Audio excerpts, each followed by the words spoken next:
लगता है। आप कृष्ण जी को किस रूप में देखते हैं? क्योंकि सब लोग अलग-अलग रूप में कृष्ण जी को प्रेम करते हैं। जी। हमारा उनके प्रति ईश्वर का भाव तो है ही है, वो तो भगवान है, पूरी दुनिया के ब्रह्मांड के नायक हैं। पर हमारा जो उनसे संबंध है वो एक मित्रता का संबंध है। आप मित्र भाव से उनको मित्र भाव से उनका हमारा तो ऐसा कोई अनुभव बताइए जब आपको ऐसा लगा हो कि आपके मित्र आपके साथी हो? बहुत सारे अनुभव हैं ऐसे।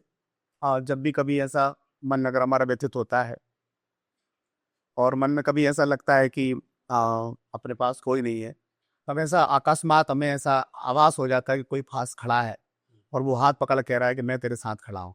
और एकदम ध्यान आता है, हाँ हाँ बिल्कुल ठाकुर जी हमारे साथ है। तो निश्चित उन्होंने हमारे साथ अपनी मित्रता निभाई है। और जब जब हमें आवश्यकता लगी है, तब तब वो वहाँ मित्र बन करके खड़े हुए हैं। उन्होंने किसी को भी भेज दिया है, वो किसी रूप में आ गया है और उसने आकर के उस आवश्यकता को पूरा किया है जिसकी हमें आवश्यकता है। तो बहुत सारे ऐसे उनके अनुभव हैं जिनका हमने खुद प्रैक्टिकल किया है।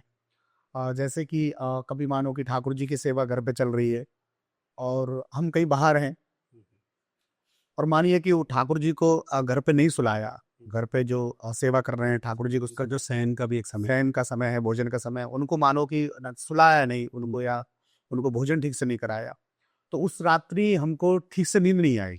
तो ये सारी सेवाएँ घर पे भी आप ही करते हैं? ये सारी सेवाएं घर पे हम करते हैं। स्वयं करते हैं? हाँ, स्वयं अपने हाथों से करते हैं। कभी बाहर अगर हैं, जैसे घर नहीं पहुँच पाई और ठाकुर जी घर पर है, तो घर पर जो है वो सेवा कर रहे हैं।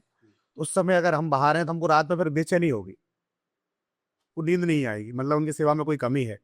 तो अब जब सवेरे उठ के पूछेंगे, तो हमने जब पूछा कि भैया ठाकुर जी की सेवा में कोई त्रुटि है, तो वहाँ से पता चलता है, ओहो! बोले आज हम उनको सुला नहीं पाए, या आज हम उनकी बाँसुरी नहीं हटा पाए, या आज हमने उनका श्रृंगार नहीं उतारा। तो वो आभास आपको हो वो आभास वो करा दे, एहसास करा।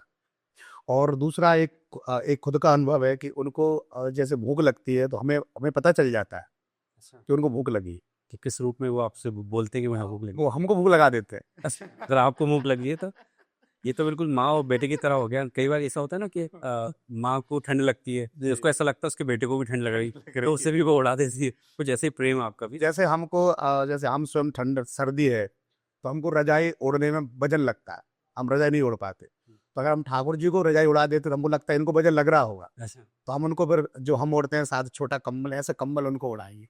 तो ऐसा मतलब हमारा हो गया है कि जो मतलब हम उनको जो पसंद नहीं है वो हमसे कहलवा देते हैं, जो तुझे पसंद नहीं मतलब मुझे वो पसंद नहीं है।